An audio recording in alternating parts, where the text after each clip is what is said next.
Here's a bioretention retrofit example, Vestavia Hills. This right here is a cul-de-sac that you can't see where we're standing taking the picture. Here's the outlet for all the stormwater. This was a riprap line ditch straight down to a stream which is running right here. Well, that riprap ditch did nothing but just increase velocity and just shoot that stormwater right on down to the stream. What we did, we raised the outlet so that the outlet now would be higher in elevation and provide some detention time.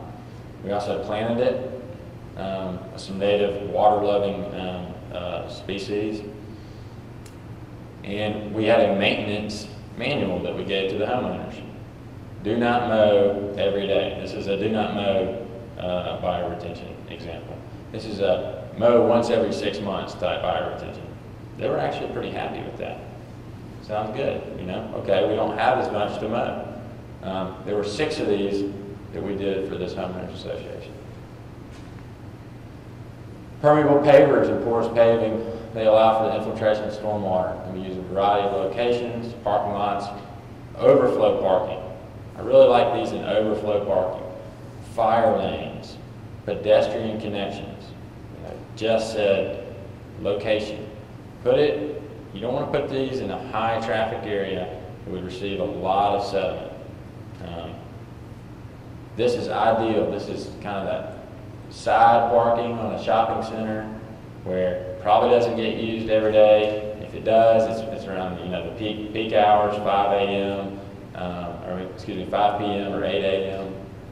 So you can see here, just this little bit, there's a stream right here, is going to allow for that stormwater not to be discharged directly into that stream. It's going to run down, infiltrate, go through some media, treat, and then be discharged. Rain barrels and cisterns. You can use rain barrels and cisterns anywhere. On a house, on commercial, school, office.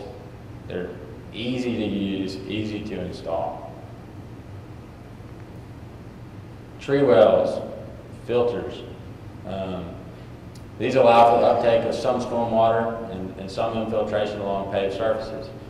You can see here, this is sidewalk, curb cut discharges into a depressed area with a tree, with media, and usually there's some type of underdrain along that as well. But that tree is uptaking those pollutants, those nutrients, nitrogen, the phosphorus, and discharging that through evapotranspiration.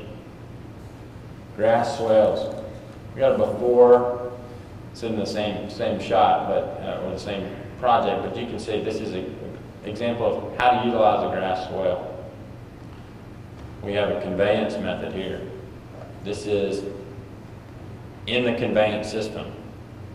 These can be used prior to getting into the conveyance, but in this case it was part of the conveyance. The grass swale was treating, now has the opportunity to treat all the runoff instead of discharging it. What is accomplished here is not only you reduce your runoff volume because you allow for infiltration, but you increase your time of concentration. So it takes longer for the water to hit the stream. So it's a trickle effect over a long period of time instead of a fire hose happening in a short period of time. Constructed wetlands, I told you we're going to come back to this one. Constructed wetland, shallow depressional areas that allow for long detention time. They're ideal for pollutant removal. Typically, you want your wetlands less than 1 foot deep. The thing about constructed wetlands that allows for such ideal pollutant removal is that you see this water right here. It's ponded in that area. It allows for extremely long detention times. So this water can sit and infiltrate over days, maybe even a week, before the next rain comes, flushes it out and down. Traditional detention pond would be dry in about 12 hours because it would just come in and go straight out the outlet. And it would stage up and stage back down and be dry. This allows for extremely long detention times, and that's where you get all that great pollutant removal. Stream restoration. Reconstruct stream to natural patterns or profile to eliminate soil erosion. There's a benefit to water quality, habitat, and recreational opportunities with this as well. Stream restoration can come into play if you have a degraded stream, a stream that's been impacted because of excessive runoff. That stream sometimes needs some help in being reformed. It's trying to accomplish stable banks on its own. And in order to help that, sometimes we do a stream restoration project where we install banks that are not as steep. We install some flat areas alongside the floodplain, alongside the stream, which allows for flooding. This stream previously had sheer banks that went exactly just vertical, straight up. So now we're helping the conveyance system, and what we've done in this reach is we've decreased the soil erosion. There's not going to be as much siltation, as much sediment being washed downstream because we have gone in and stabilized those banks.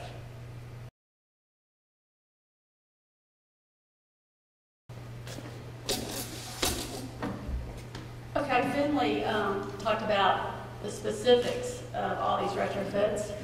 Let's talk about where they can best be used. We got highway right-of-ways, large parking areas, small parking areas, urban hardscapes, and streetscapes. Here we have highway right-of-ways. There's a lot of land in our right-of-way, especially at cloverleafs like this. And it would be ideal to put these retrofits in these right-of-ways. They're underused, and you would think agencies would have stronger incentives to retrofit and comply with emerging requirements. I know what you're thinking, that's not really happening here in our state at the moment. ALDOC does not allow a lot of these retrofits. But we put this in anyway because one day we'll be able to do that. We have hope. The most common retrofits that you would see in the right-of-way would be constructed wetlands, like Findley just showed us, and ponds, and then along wide medians we could have bioswales, and if you have a wide right-of-way along the roadway.